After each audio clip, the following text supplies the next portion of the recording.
Hello everyone, जैसा कि आप सबको पता है कि राहुल गांधी को अभी 2 साल की सजा सुनाई गई है और साथ ही साथ वो 6 साल तक के लिए एमपी मेंबर ऑफ पार्लियामेंट नहीं रहेंगे।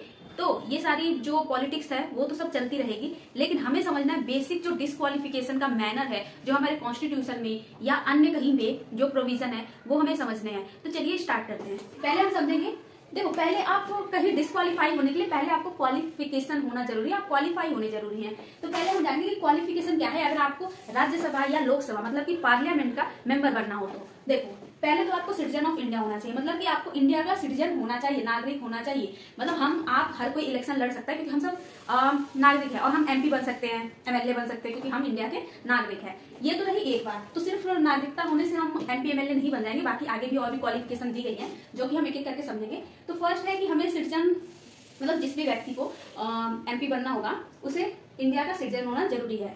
सेकेंड ये है कि अगर जैसे देखो पार्लियामेंट हमारा राज्यसभा और लोकसभा से मिलकर बना होता है, तो अगर आपको राज्यसभा में एमपी बनना है तो आपको मिनिमम एज आपकी 30 होनी चाहिए, और अगर लोकसभा में एमपी बनना है तो मिनिमम एज आपकी 25 होनी चाहिए। इतनी बात समझ में आ गई।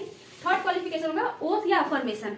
ओथ या अफर्मेशन में यहाँ ये मतलब है कि जब इलेक्शन हो जाए, कॉन्टेस्ट हो जाए, तो ऐसे जाके तुरंत कुर्सी में बैठ नहीं जाने हैं, उसके पहले आपको शपथ लेना होगा कि एंड ओथ कुछ ऐसा होगा, to be a true faith and allegiance to the Constitution of India and to uphold sovereignty and integrity of India। तो ऐसे ओथ लेके हम आगे बढ़ेंगे। फोर्थ क्वालिफिकेशन ये है कि ये देखो क्या दिख रहा है कि पार्लियामेंट जो भी क्वालिफिकेशन, जैसे ये तीनों जो क्वालिफिकेशन है ये हमारे कॉन्स्टिट्यूशन में मेंशन है कि हम इंडिया के सिटीजन होने चाहिए जिसको भी एमपी एमएलए बनना है। अगर उसको राज्यसभा का एमपी बनना है तो उसकी कम से कम एज 30 ईयर्स होनी चाहिए, और लोकसभा का बनना है तो 25 होनी चाहिए। अदर क्या है कि उसको ओथ और एलिजियंस कॉन्स्टिट्यूशन को मान के लेना होगा, शपथ लेनी होगी। फोर्थ है कि जो भी पार्लियामेंट जो भी आगे चल के, जैसे कॉन्स्टिट्यूशन जब बना था तो सारे क्वालिफिकेशन उस टाइम नहीं बताए गए थे। उस टाइम एक चीज ये छोड़ दी गई थी कि आगे चल के पार्लियामेंट जो भी चाहे, कोई अगर क्वालिफिकेशन वो ऐड करना चाहे, कोई अगर ग्राउंड ऐड करना चाहे जिसके बेसिस पे कोई एमपी एमएलए बनेगा तो वो पार्लियामेंट कर सकती है। बेसिकली एमएलए के लिए तो स्टेट लेजिस्लेचर करेगा, एमपी के लिए पार्लियामेंट करेगा।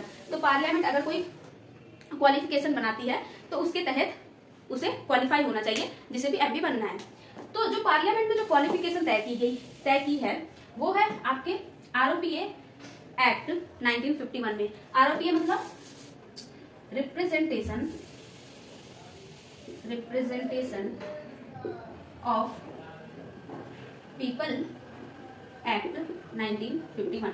तो रिप्रेजेंटेशन ऑफ पीपल एक्ट 1951 के तहत जो भी पार्लियामेंट ने जो भी क्वालिफिकेशन तय की गई है वो आरओपीए एक्ट 1951 में बताई गई है।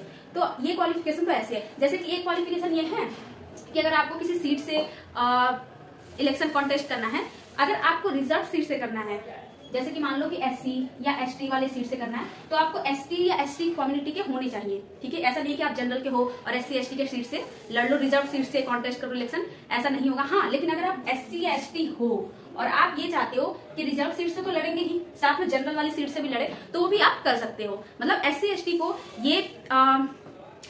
ये परमिशन दी गई है कि वो जनरल सीट से भी जाके इलेक्शन लड़ सकता है, लेकिन जनरल वाले एससी एसटी के लिए जो रिजर्व सीट है उससे इलेक्शन नहीं लड़ सकते। ये तो दूसरा वाला है। पहला वाला ये है कि अगर आप किसी कॉन्स्टिट्यूएंसी से एमपी बनना चाह रहे हैं तो आपको उस कॉन्स्टिट्यूएंसी का इलेक्टर होना चाहिए। ठीक है, आप उस कॉन्स्टिट्यूएंसी में इलेक्टर होने चाहिए जिस भी कॉन्स्टिट्यूएंसी से आप एमपी या एमएलए बनना चाह रहे हो, एमपी बनना चाह रहे हो बेसिकली, 12 में एमएलए। हाँ, तो ये रहा क्वालिफिकेशन। पहला सिटीजन ऑफ इंडिया होना चाहिए, फर्स्ट सिटीजन ऑफ इंडिया होना चाहिए मतलब भारत का नागरिक होना चाहिए। सेकंड, राज्यसभा में एमपी बनने के लिए आपको मिनिमम 30 ईयर्स एज चाहिए, और लोकसभा में बनने के लिए मिनिमम 25 ईयर्स एज चाहिए। थर्ड है कि ओथ और एलिजियंस जो मैंने आपको बता दिया। फोर्थ है जो भी पार्लियामेंट जो भी ग्राउंड तैयार कर दिया जो कि आरओपीए एक्ट 1951 में दिया गया, उस बेसिस पे आप क्वालिफाई, और उस ग्राउंड पे आप क्वालिफाइड होने चाहिए। ठीक है, तो ये सारे हो गए क्वालिफिकेशन। अब आते हैं मेन जो हमारा मुद्दा है जिसके तहत ये सारी चीजें हो रही है, एक्चुअली डिस्क्वालिफिकेशन का हम समझेंगे। देखो कोई भी एमपी डिस्क्वालिफाइड किस किस बेसिस पे हो सकता है समझना। एक तो है ऑफिस ऑफ प्रॉफिट।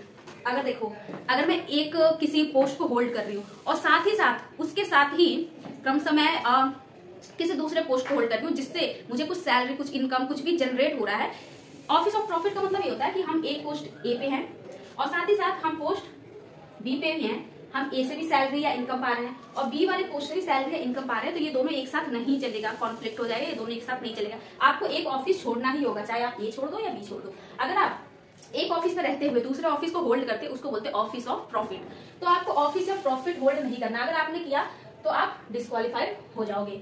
सेकंड है अनसाउंड माइंड, मतलब कि पागल वागल हो, मतलब समझ ही नहीं आ रहा क्या बोलना है क्या करना है, ऐसा कुछ हो तो भी आप डिस्क्वालीफाइड हो जाओगे। थर्ड ये है अनडिस्चार्ज इंसॉल्वेंट। अनडिस्चार्ज इंसॉल्वेंट का कुछ मतलब नहीं है, बेसिकली इसका मतलब है अगर आप बैंकरप्ट हो जाओ, मतलब आपका जो भी कर्जा वर्जा हो, आपके पास पैसे वैसे ना हो, कर्जा वर्जा आप अपना चुका ना पाओ, आप बैंकरप्ट हो जाओ, समझ रहे हो, बैंकरप्ट हो रहे हो तो भी आप डिस्क्वालीफाइड हो जाओगे। ठीक है, अब फोर्थ है नॉट सिटीजन ऑफ इंडिया। जैसे यहाँ बताया गया था सिटीजन ऑफ इंडिया, वैसे ही फोर्थ में है कि आप सिटीजन इंडिया का नहीं रहना चाहिए। मतलब मैं सिटीजन थी, मैंने एमपी या एमएलए, एमपी बेसिकली पद धारण किया, उसके बाद से मैं कनाडा की सिटीजनशिप ले ली, तो क्या मेरा एमपी एमएलए की मेंबरशिप जो है, एमपी हूँ क्या, तो क्या मैं मेंबरशिप अपना कंटिन्यू कर पाऊंगी या नहीं? तो बेसिकली नहीं कर सकती, क्योंकि यहाँ साफ साफ बोला गया है क्वालिफिकेशन नहीं कि आपको इंडिया का नागरिक होना चाहिए। और जैसे ही आप इंडिया के नागरिक नहीं होते हो, चाहे आप एमपी पहले के बन चुके हो, लेकिन अगर आप इंडिया की सिटीजनशिप त्यागते हो या कहीं और की सिटीजनशिप ले लेते हो तो आप तब भी डिस्क्वालीफाइड माने जाओगे।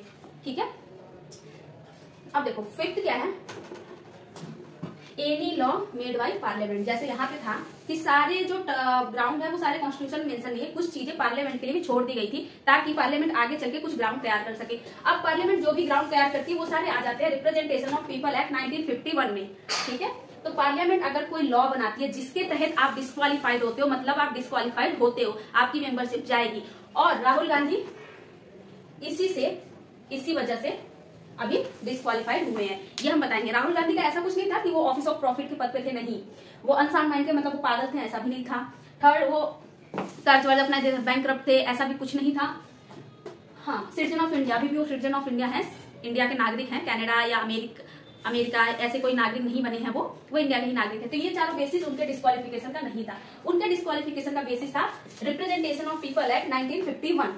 ठीक है, एक और डिस्क्वालिफिकेशन का बेसिस है डिफेक्शन, 10th शेड्यूल। डिफेक्शन के बारे में नेक्स्ट किसी वीडियो में अच्छे से समझाऊंगी, जिसमें सारी चीजें, कैसे आप कोई भी एमपी या एमएलए रहता है तो कैसे डिस्क्वालीफाइड होता है on the basis of defection, ये मैं कभी नेक्स्ट लेक्चर में बता दूंगी। यहाँ पे बस इतना समझो कि डिफेक्शन 10th शेड्यूल में बताया गया है कि अगर कोई एमपी बन गया, उसके बाद वो अपने जिस भी पार्टी टिकट से उसने इलेक्शन कॉन्टेस्ट किया उसकी बात न माने या उसको उस पार्टी को छोड़ दे, तो ऐसे वो डिफेक्ट कहलाएगा। मतलब यहाँ डिफेक्शन का बेसिस लगेगा। और डिफेक्शन हुआ है या नहीं ये कौन तय करता है? ये पार्लियामेंट के केस में करते हैं speaker of Lok Sabha.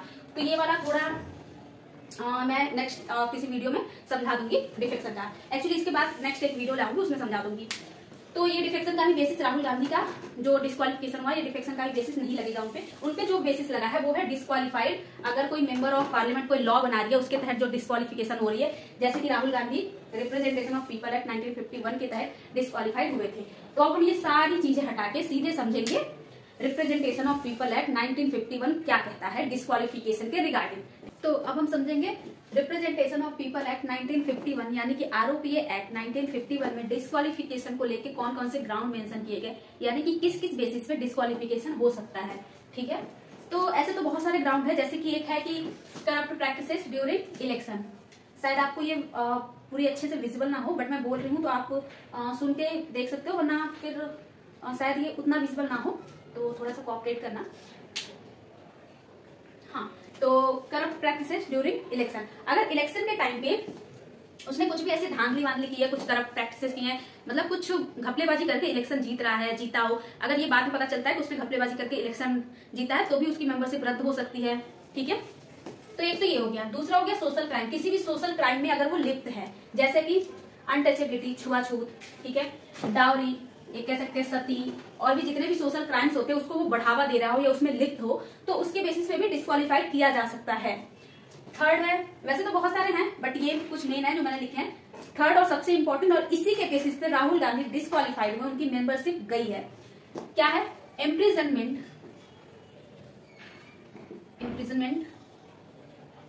Of 2 years और एबव।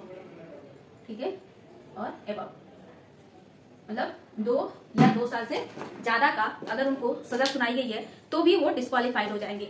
तो जो मोदी सरनेम वाला जो मामला था 2019 का, एक इलेक्शन कैंपेन के दौरान, जैसे कि होता है पॉलिटिकल पार्टी एक दूसरे पे आरोप करते रहते हैं, तो ऐसा ही हुआ था। राहुल गांधी जी ने मोदी सरनेम का यूज किया था, जिसमें उन्होंने ये कहा था कि मोदी सरनेम वाले जितने भी होते, जैसे कि ललित मोदी, नीरव मोदी, नरेंद्र मोदी, ये सारे चोर होते हैं। ऐसा करके उन्होंने कैंपेन के दौरान ऐसी बातें की थी। उसके बाद से इन पे किसी ने मानहानि का केस ठोक दिया। केस चलता रहा 2 साल 3 साल तक, कितने हो गया 19 20, मतलब 3-4 सालों तक केस चला और फाइनली 2023 में अभी रिजल्ट आया। 2019 के बाद से 2023 में रिजल्ट आया, मतलब रिजल्ट क्या, वर्डिक्ट आया कोर्ट का, जिसमें कोर्ट ने उनको 2 साल की सजा सुनाई। 2 साल की सजा होने के बाद उन्होंने फिर अपील की हाई कोर्ट या सुप्रीम कोर्ट में, लेकिन फिर भी उनकी मेंबरशिप चली गई और 6 साल यानी कि 2024 और आने वाला 2029 का इलेक्शन वो कॉन्टेस्ट नहीं कर सकते, मतलब इलेक्शन में पार्ट नहीं ले सकते। तो ये है पूरा मामला। तो राहुल गांधी को 2 साल की सजा, उनकी मेंबरशिप गई, बस ये है पूरा मामला। आई होप कि आपको समझ में आया होगा। जैसा भी होगा आप अपना फीडबैक दीजिएगा, मुझे क्या क्या इंप्रूवमेंट करना है अपने पढ़ाने को लेके, या ये मार्कर का कलर या लाइट, जो भी आपको दिक्कत कर रहा हो, जो भी आपको समझ में ना आया हो, या कोई भी आपको प्रॉब्लम हुई हो, कोई आप सजेशन देना चाह रहे हो या कुछ भी, तो आप कमेंट सेक्शन में बता सकते हो। अगर वीडियो अच्छा भी लगा हो तो भी बताना, और लाइक शेयर सब्सक्राइब कर देना, क्योंकि वीडियो बनाने में काफी मेहनत लग जाती है।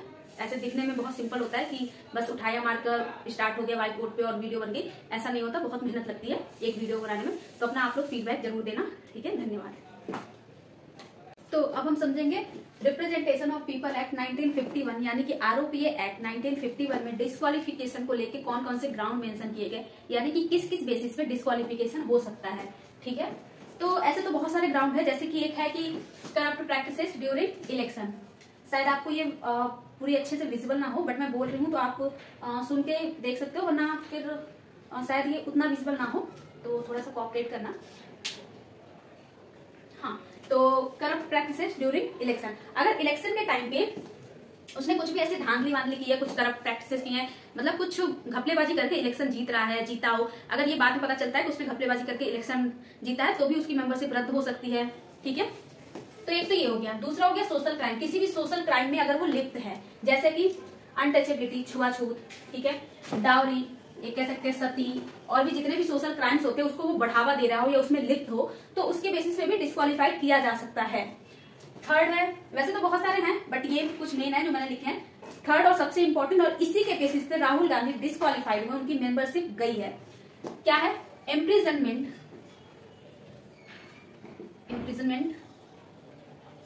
ऑफ 2 years और एबव, ठीक है, और एबव, मतलब 2 साल से ज्यादा का अगर उनको सजा सुनाई गई है तो भी वो डिस्क्वालीफाइड हो जाएंगे। तो जो मोदी सरनेम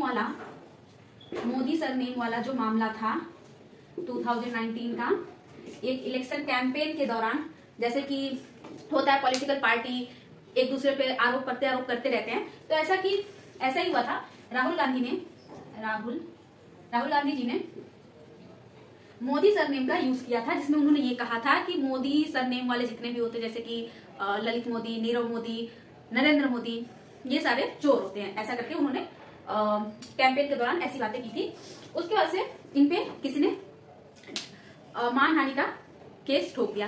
केस चलता रहा 2 साल 3 साल तक, कितने हो गया 19 20, मतलब 3-4 सालों तक केस चला और फाइनली 2023 में अभी रिजल्ट आया। 2019 के बाद से 2023 में रिजल्ट आया, मतलब रिजल्ट क्या, वर्डिक्ट आया कोर्ट का, जिसमें कोर्ट ने उनको 2 साल की सजा सुनाई। 2 साल की सजा होने के बाद उन्होंने फिर अपील की हाई कोर्ट या सुप्रीम कोर्ट में, लेकिन फिर भी उनकी मेंबरशिप चली गई और 6 साल यानी कि 2024 और आने वाला 2029 का इलेक्शन वो कॉन्टेस्ट नहीं कर सकते, मतलब इलेक्शन में पार्ट नहीं ले सकते। तो ये है पूरा मामला। तो राहुल गांधी को 2 साल की सजा, उनकी मेंबरशिप गई, बस ये है पूरा मामला। आई होप कि आपको समझ में आया होगा। जैसा भी होगा आप अपना फीडबैक दीजिएगा, मुझे क्या क्या इंप्रूवमेंट करना है अपने पढ़ाने को लेके, या ये मार्कर का कलर या लाइट, जो भी आपको दिक्कत कर रहा हो, जो भी आपको समझ में ना आया हो, या कोई भी आपको प्रॉब्लम हुई हो, कोई आप सजेशन देना चाह रहे हो या कुछ भी, तो आप कमेंट सेक्शन में बता सकते हो। अगर वीडियो अच्छा भी लगा हो तो भी बताना, और लाइक शेयर सब्सक्राइब कर देना, क्योंकि वीडियो बनाने में काफी मेहनत लग जाती है। ऐसे दिखने में बहुत सिंपल होता है कि बस उठाया मारकर स्टार्ट हो गया व्हाइट बोर्ड पे और वीडियो बन गई, ऐसा नहीं होता, बहुत मेहनत लगती है एक वीडियो बनाने में। तो अपना आप लोग फीडबैक जरूर देना, ठीक है। धन्यवाद।